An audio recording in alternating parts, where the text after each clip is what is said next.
Hello' মাই dear friends, আপোনালোকক Nurul Alam Naju YouTube চেনেললৈ পুনৰবাৰ আন্তৰিক স্বাগতম জনাইছোঁ।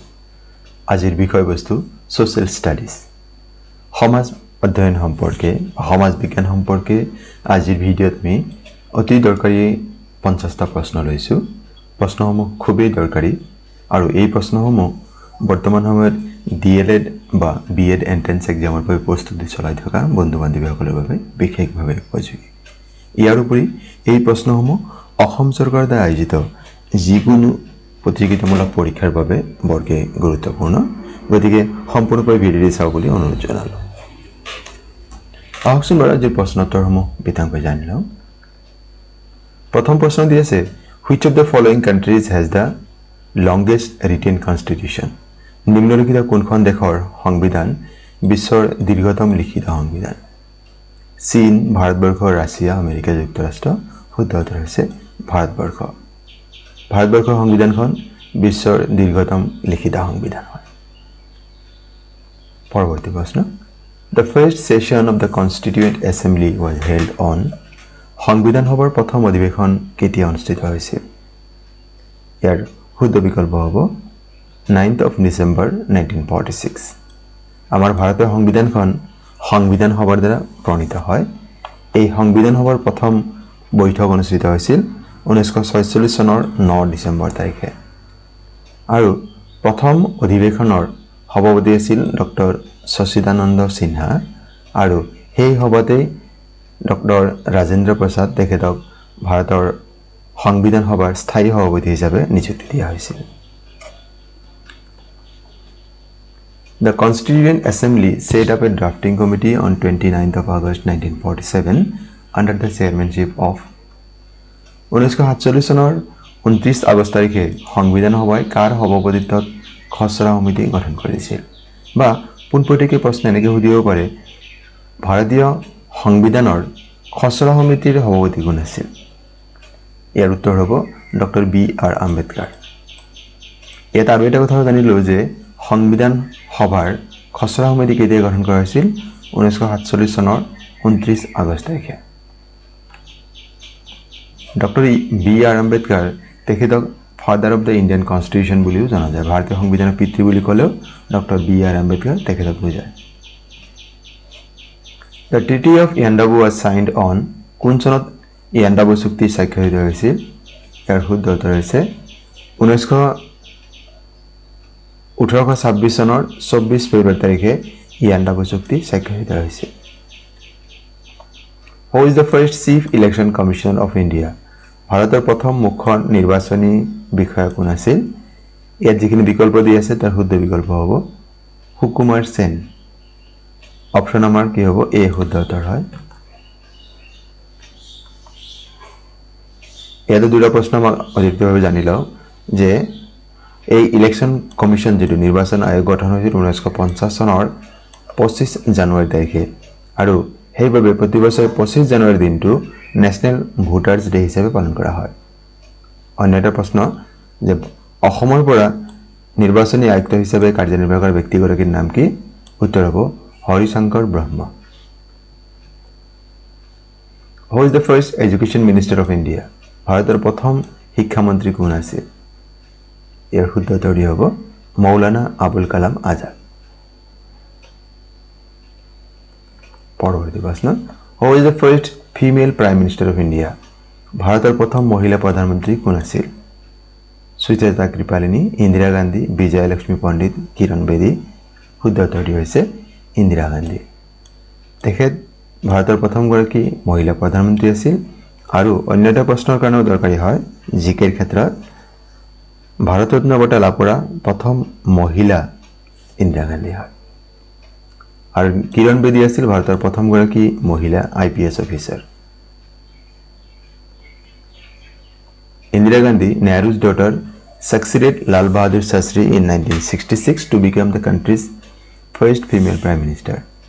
ভাৰতৰ দ্বিতীয়গৰাকী প্ৰধানমন্ত্ৰী আছিল লাল বাহাদুৰ শাস্ত্ৰী আৰু তেখেতৰ পিছতে ইন্দিৰা গান্ধীয়ে ভাৰতৰ প্ৰধানমন্ত্ৰী হিচাপে শপত গ্ৰহণ কৰিছিল। পৰৱৰ্তী প্ৰশ্ন, হু is the first female chief minister of N Indian state? ভাৰতৰ কোনো ৰাজ্যৰ প্ৰথম মহিলা মুখ্যমন্ত্ৰী কোন আছিল? शीला दीक्षित, सरोजिनी नायडू, किरण बेदी, सुचेता कृपालिनी। শুদ্ধ উত্তৰ সুচেতা কৃপালিনী। তেখেত আছিল ভাৰতৰ কোনো ৰাজ্যৰ প্ৰথম মহিলা মুখ্যমন্ত্ৰী। তেখেতে উত্তৰ প্ৰদেশৰ মুখ্যমন্ত্ৰী হিচাপে 1963 চনৰ 2 অক্টোবৰ তাৰিখে শপত গ্ৰহণ কৰিছিল। অন্য এটা প্ৰশ্ন আমাক কেতিয়াবা দিয়ে যে অসমৰ প্ৰথম মহিলা মুখ্যমন্ত্ৰী কোন আছিল, তেন্তে উত্তৰ হ'ব Syeda Anwar টাইমুৰ। The McMahon line is the international boundary line between India and Bharat আৰু কোনখন দেশৰ মাজৰ আন্তঃৰাষ্ট্ৰীয় সীমাৰেখাৰ নাম মেকমোহন লাইন। ইয়াৰ শুদ্ধ উত্তৰ হৈছে চীন দেশৰ মাজৰ। ভাৰত আৰু চীন দেশৰ মাজৰ যিটো আন্তঃৰাষ্ট্ৰীয় সীমা আছে তাক মেকমোহন লাইন নামেৰে জনা যায়। আৰু ভাৰত আৰু পাকিস্তানৰ মাজৰ যিটো আছে ইয়াৰ নাম হৈছে red cliff line. Question number 10, এই প্ৰশ্ন বহুত বেছি দৰকাৰী হয়। The Tropic of Cancer doesn't pass through which of the following Indian state? ভাৰতৰ কোন ৰাজ্যৰ মাজেৰে কৰ্কটক্ৰান্তি পাৰ হৈ নাযায়? কৰ্কটক্ৰান্তিৰ ৰেখা যিটো আছে পশ্চিমবংগ, উৰিষ্যা, গুজৰাট আৰু মধ্যপ্ৰদেশ। ইয়াৰ শুদ্ধ উত্তৰ হৈছে উৰিষ্যা। কৰ্কটক্ৰান্তিৰ ৰেখা যিটো আছে ভাৰতৰ 8খন ৰাজ্যৰ মাজেৰে পাৰ হৈ যায়। সেই ৰাজ্যকেইখন হৈছে গুজৰাট, ৰাজস্থান, মধ্যপ্ৰদেশ, ছত্তীশগড়, ঝাৰখণ্ড, ৱেষ্ট বেংগল, ত্ৰিপুৰা আৰু মিজোৰাম। এইকেইখন ৰাজ্যৰ মাজেৰে পাৰ হৈ গৈছে। কেতিয়া প্ৰশ্ন দিব পাৰে যে ভাৰতৰ কিমানখন ৰাজ্যৰ মাজেৰে কৰ্কটক্ৰান্তি ৰেখা পাৰ হৈ গৈছে? উত্তৰ হৈছে 8খন। পৰৱৰ্তী প্ৰশ্ন, According to the census 2011, which state has the highest density of population? 2011 চনৰ লোকপিয়লৰ তথ্য অনুসৰি ভাৰতৰ কোনখন ৰাজ্যৰ জনসংখ্যাৰ ঘনত্ব সৰ্বাধিক? ইয়াত বিকল্প হৈছে বিহাৰ, মহাৰাষ্ট্ৰ, কৰ্ণাটক, তামিলনাডু। শুদ্ধ উত্তৰ হৈছে বিহাৰ ৰাজ্যৰ জনসংখ্যাৰ ঘনত্ব সৰ্বাধিক। Density of population in India 382 per square kilometer. ভাৰতৰ জনসংখ্যাৰ ঘনত্ব প্ৰতি 1 বৰ্গ কিলোমিটাৰ 382 জন। আৰু এই গোটেই তথ্য 2011 চনৰ লোকপিয়ল হিচাপে। Bihar is the most thickly populated state. বিহাৰত প্ৰতি 1 বৰ্গ কিলোমিটাৰত 1106 জন ব্যক্তি বাস কৰে।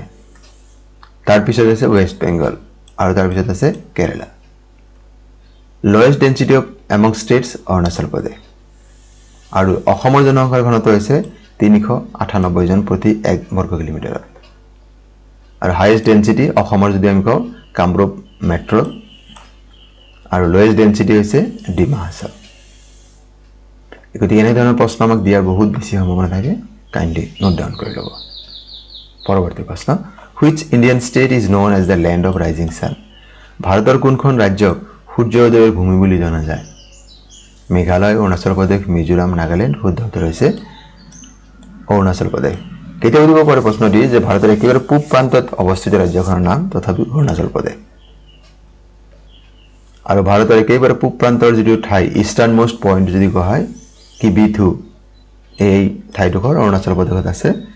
আৰু কেতিয়াবা প্ৰশ্ন দিয়ে লেণ্ড অফ ৰাইজিং ছান, কোনখন দেশক লেণ্ড অফ ৰাইজিং ছান বুলি জনা যায়? তেন্তে উত্তৰ হ'ব জাপান।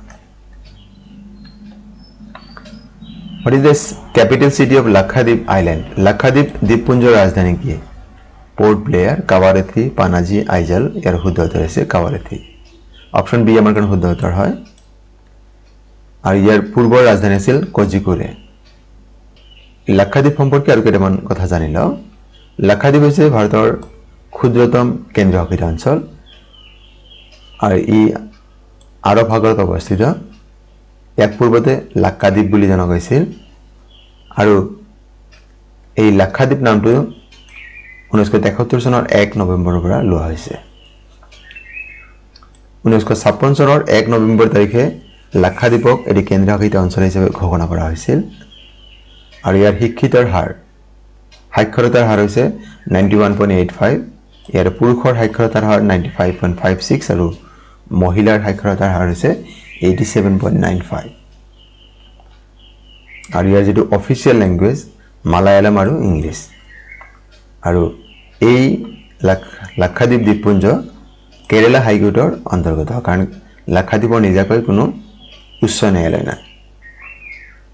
পৰৱৰ্তী প্ৰশ্ন, The famous Ajanta and Ellora caves are located in which of the Indian states? পৰীক্ষাত অজন্তা আৰু ইলোৰা গুহা ভাৰতৰ কোন ৰাজ্যত অৱস্থিত? তামিলনাডু, মহাৰাষ্ট্ৰ, হিমাচল প্ৰদেশ, কৰ্ণাটক। শুদ্ধ উত্তৰ হৈছে Maharashtra. Which of the following country is known as the homeland of federation? কোনখন দেশক যুক্তৰাষ্ট্ৰৰ গৃহভূমি বুলি জনা যায়? ইয়াৰ শুদ্ধ উত্তৰ হৈছে আমেৰিকা যুক্তৰাষ্ট্ৰ। আৰু ইংলেণ্ডক জনা যায় birth place of parliamentary form of government. সংসদীয় পদ্ধতিৰ চৰকাৰৰ জন্মস্থান হৈছে ইংলেণ্ড। এটি প্ৰশ্ন আপোনাৰ বাবে, হু is the first president of India? ভাৰতৰ প্ৰথম ৰাষ্ট্ৰপতি কোন আছিল? Doctor Sarvepalli Radhakrishnan, doctor Rajendra Prasad, V গিৰি, ডক্টৰ জাকিৰ হুছেইন। শুদ্ধ উত্তৰটি নিশ্চয় আপোনালোকে জানে, কমেণ্ট বক্সত জনাবচোন। হু is the first speaker of Lok Sabha? লোকসভাৰ প্ৰথম অধ্যক্ষ কোন আছিল? ইয়াৰ শুদ্ধ উত্তৰ হৈছে জি.বি. মাভালাংকাৰ। সম্পূৰ্ণ নাম হৈছে গণেশ বসুদেৱ মাভালাংকাৰ আৰু তেখেতক লোকসভাৰ পিতৃ, ফাদাৰ অফ লোকসভা বুলি জনা যায়। হু is the first deputy prime minister of India? ভাৰতৰ প্ৰথম উপ প্ৰধানমন্ত্ৰী কোন আছিল? ইয়াৰ শুদ্ধ উত্তৰ হ'ব চৰ্দাৰ বল্লভভাই পেটেল। আৰু তেখেতক আমি জানো আইৰণ মেন অফ ইণ্ডিয়া, ভাৰতৰ লৌহ মানৱ বুলি জনা যায়। আৰু তেখেতৰ জন্মদিন 31 অক্টোবৰ দিনটো ভাৰতত নেশ্যনেল ইউনিটি ডে, ৰাষ্ট্ৰীয় একতা দিৱস হিচাপে পালন কৰা হয়। What is the upper house of Indian parliament known as? ভাৰতৰ সংসদৰ উচ্চ সদনক কি নামেৰে জনা যায়? ইয়াৰ শুদ্ধ উত্তৰ হৈছে ৰাজ্যসভা। আৰু কেতিয়াবা প্ৰশ্ন দিব পাৰে যে ভাৰতৰ সংসদৰ নিম্ন সদনক কি নামেৰে জনা যায়, তেন্তে উত্তৰ হ'ব লোকসভা। আহকচোন বাৰু এই বিষয়ে আৰু কিছু অতিৰিক্ত কথা জানি লওঁ। ভাৰতৰ সংসদৰ মূল অংশ তিনিটা, তাৰে এটাক আমি কি বুলি কওঁ? ৰাজ্যসভা। ৰাজ্যসভাৰ অন্য এটা নাম হৈছে কাউন্সিল অফ দ্য ষ্টেটছ। ইয়াক কোৱা হয় upper house of Indian parliament. ইয়াৰ মুঠ সদস্য সংখ্যা হৈছে 252 গৰাকী আৰু তাৰে 12 গৰাকী সদস্য ভাৰতৰ ৰাষ্ট্ৰপতিয়ে মনোনীত কৰে আৰু 238 গৰাকী নিৰ্বাচিত হয়। ৰাজ্যসভাৰ যিখিনি সাংসদ আছে তেওঁলোকৰ কাৰ্যকাল 6 বছৰ। প্ৰতি 2 বছৰৰ মূৰে মূৰে 1/3 সদস্য অৱসৰ গ্ৰহণ কৰে। ইণ্ডিয়ান পাৰ্লিয়ামেণ্টৰ অন্য এটা অংগ হৈছে লোকসভা। ইয়াক হাউচ অফ দ্য পিপুল নামেৰে জনা যায় আৰু ইয়াক কোৱা হয় ভাৰতীয় সংসদৰ নিম্ন সদন, লোৱাৰ হাউচ অফ ইণ্ডিয়ান পাৰ্লিয়ামেণ্ট। ইয়াৰ সৰ্বমুঠ সদস্য সংখ্যা হৈছে 545 আৰু ইয়াৰ নিৰ্বাচিত সদস্য সংখ্যা হৈছে 543। ভাৰতীয় সংসদৰ এটি গুৰুত্বপূৰ্ণ অংগ হৈছে ভাৰতৰ ৰাষ্ট্ৰপতি। যদিও ভাৰতৰ ৰাষ্ট্ৰপতি লোকসভা বা ৰাজ্যসভাৰ সদস্য নহয়, লোকসভা ৰাজ্যসভাৰ দ্বাৰা গৃহীত যিকোনো বিধেয়ক, যিকোনো বিল আইনত পৰিণত হোৱাৰ কাৰণে ভাৰতৰ ৰাষ্ট্ৰপতিৰ স্বাক্ষৰৰ প্ৰয়োজন আছে। সেইবাবে ভাৰতীয় সংসদৰ এটি গুৰুত্বপূৰ্ণ অংগ হৈছে ভাৰতৰ ৰাষ্ট্ৰপতি। All bills passed by the parliament must get president assent to become an act. যিকোনো বিধেয়ক আইনত ৰূপান্তৰ হ'বলৈ ভাৰতৰ ৰাষ্ট্ৰপতিৰ চহীৰ প্ৰয়োজন হয়। পৰৱৰ্তী প্ৰশ্ন, when was the first general election held in India? ভাৰতত কোন চনত পোনপ্ৰথমে সাধাৰণ নিৰ্বাচন অনুষ্ঠিত হৈছিল? 1951 চনত। General elections were held in India between 25th of October 1951 and 21st of December 1952. The electronic voting machine EVM were first used in, আমি নিশ্চয় EVM গম পাওঁ, EVMত বৰ্তমান ইলেকশ্যন হয় লোকসভা বা বিধানসভাৰ নিৰ্বাচনসমূহ। তো EVM প্ৰথমতে কেতিয়া ব্যৱহাৰ হৈছিল? ইয়াৰ শুদ্ধ উত্তৰ হ'ব 1982, 1982 চনত প্ৰথমবাৰৰ বাবে ব্যৱহাৰ হৈছিল। এইটো কেৰালাৰ এটা উপ নিৰ্বাচনত। EVM were first used in 1982 in the by-elections to North Parabur Assembly constituency in Kerala. In which part of the Indian Constitution the fundamental rights are provided?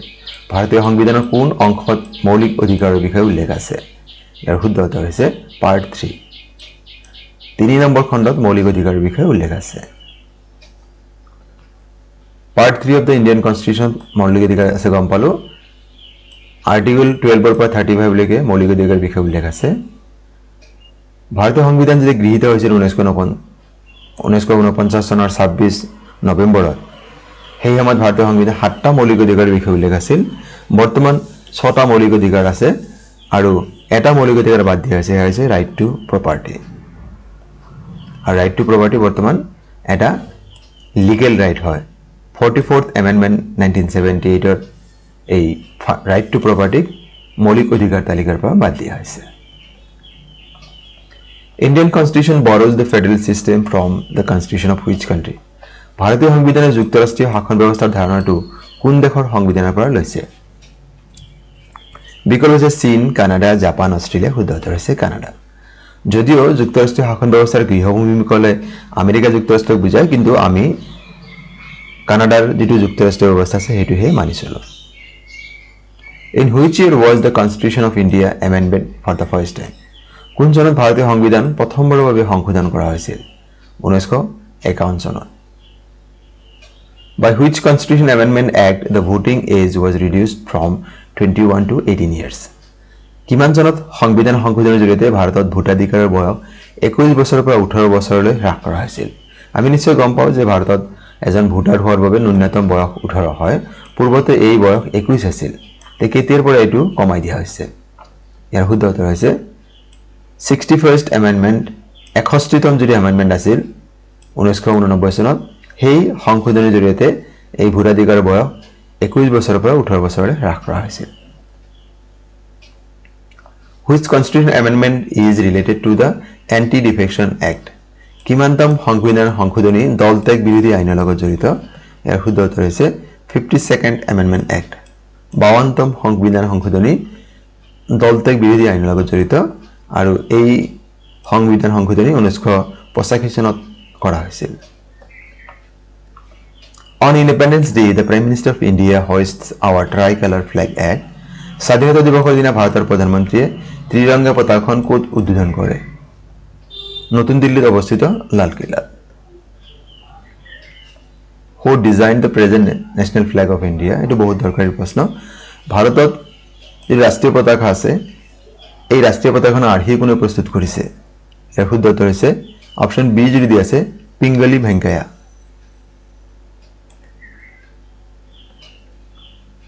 India's national anthem Jana Gana Mana was adopted by the Constituent Assembly on? সংবিধান সভাই কেতিয়া জন গণ মনক ভাৰতৰ ৰাষ্ট্ৰীয় সংগীত হিচাপে গ্ৰহণ কৰিছিল? 1950 চনৰ 24 জানুৱাৰী তাৰিখে। ইয়াৰ চাওক ভাৰতৰ যিটো ৰাষ্ট্ৰীয় সংগীত আছে এয়া ৰচনা কৰিছিল কবিগুৰু ৰবীন্দ্ৰনাথ ঠাকুৰে, আৰু এই ৰাষ্ট্ৰীয় সংগীত যিটো জন গণ মন প্ৰথমবাৰৰ বাবে ভাৰতীয় জাতীয় কংগ্ৰেছৰ কলকাতা অধিৱেশন হৈছিল 1911 চনৰ 27 ডিচেম্বৰ তাৰিখে, তেতিয়া গোৱা হৈছিল। আৰু এই ৰাষ্ট্ৰীয় সংগীতটি মূলতঃ বাংলা ভাষাতে ৰচিত আছে, আৰু এই গীতটি সম্পূৰ্ণ গাবৰ কাৰণে 52 ছেকেণ্ডহে প্ৰয়োজন হয়। 52 ছেকেণ্ড আমি আচলতে গাব লাগে। Who is the first editor of the Junaki magazine? জোনাকী আলোচনীৰ প্ৰথম সম্পাদক কোন আছিল? চন্দ্ৰকুমাৰ আগৰৱালা, হেমচন্দ্ৰ বৰুৱা, লক্ষ্মীনাথ বেজবৰুৱা, হেমচন্দ্ৰ গোস্বামী। ইয়াৰ শুদ্ধ উত্তৰ হৈছে চন্দ্ৰকুমাৰ আগৰৱালা। প্ৰতিমাৰ খনিকৰ চন্দ্ৰকুমাৰ আগৰৱালা তেখেত জোনাকী আলোচনীৰ প্ৰথমগৰাকী সম্পাদক আছিল।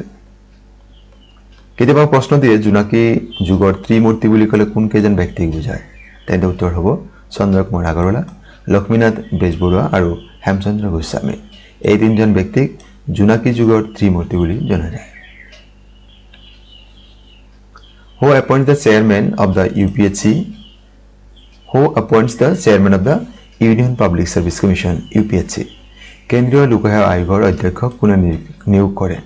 ইয়াৰ শুদ্ধ উত্তৰ হ'ব ভাৰতৰ ৰাষ্ট্ৰপতিয়ে।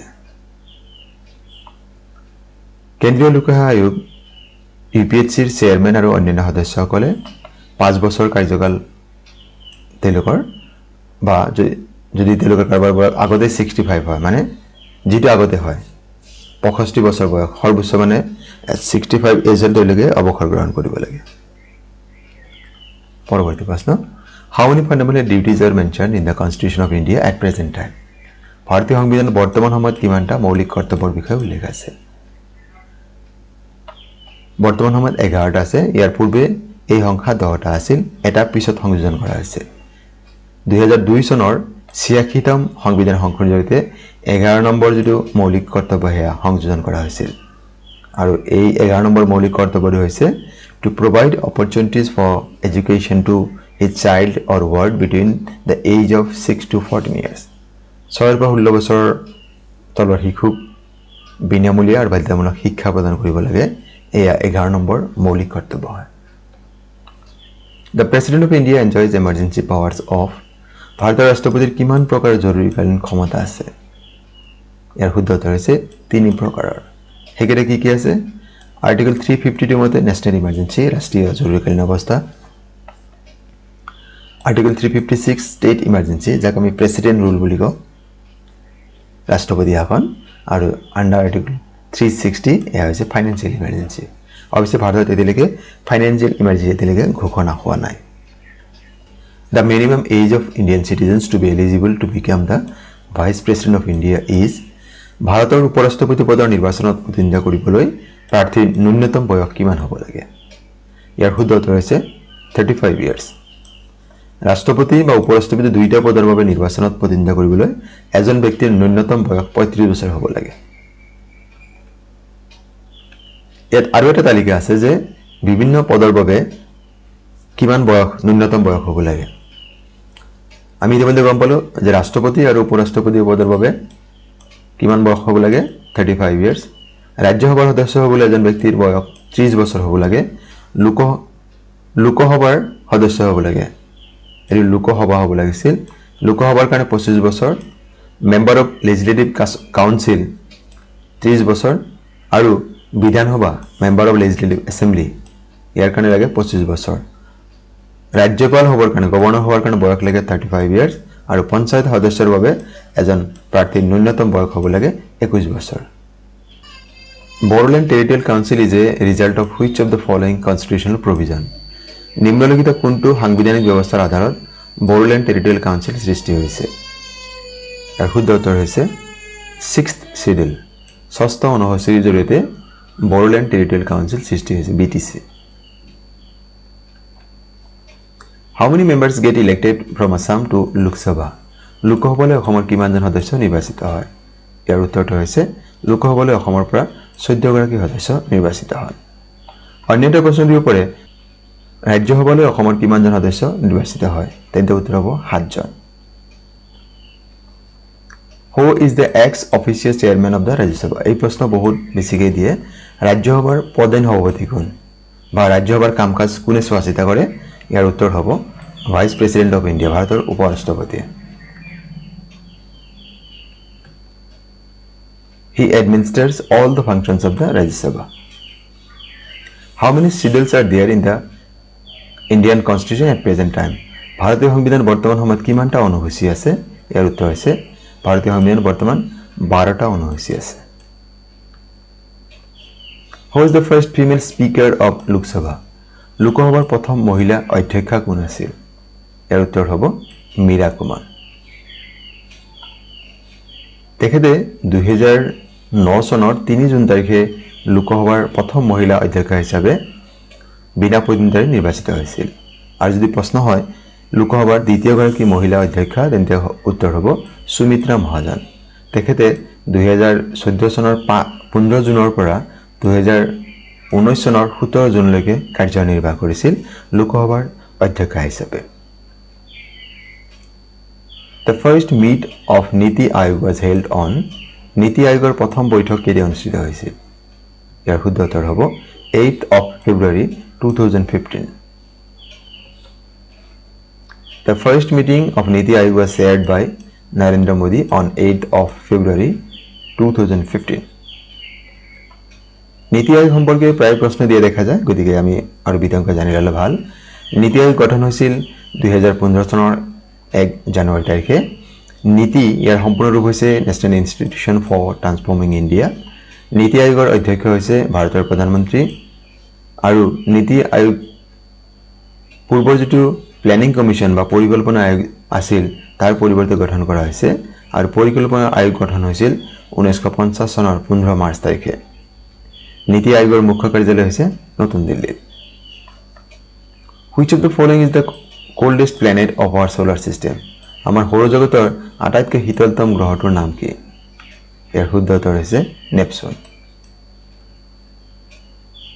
How many time taken by the Constituent Assembly to frame the Indian Constitution ভাৰতৰ সংবিধানখন প্ৰস্তুত কৰিবলৈ সংবিধান সভাই কিমান সময় লৈছিল প্ৰায় 3 বছৰ হেকানে ইয়াতে এটো লিখা হয় 2 years 11 months 18 days আৰু ইয়াত প্ৰশ্ন দিয়ে কেতিয়াবা যে সংবিধান সভা কেতিয়া গঠন হৈছিল 6th of December 1946 আৰু কনষ্টিটিউয়েন্ট এছেম্বলিৰ চেয়াৰম্যান আছিল doctor Rajendra Prasad Which day is celebrated as Constitution Day in India?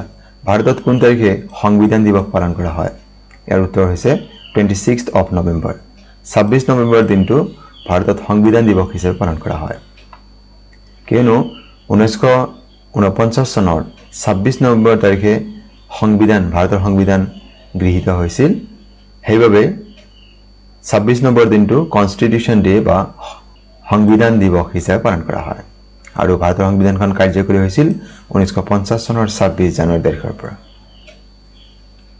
Fundamental duties are mentioned in which article of the Indian Constitution?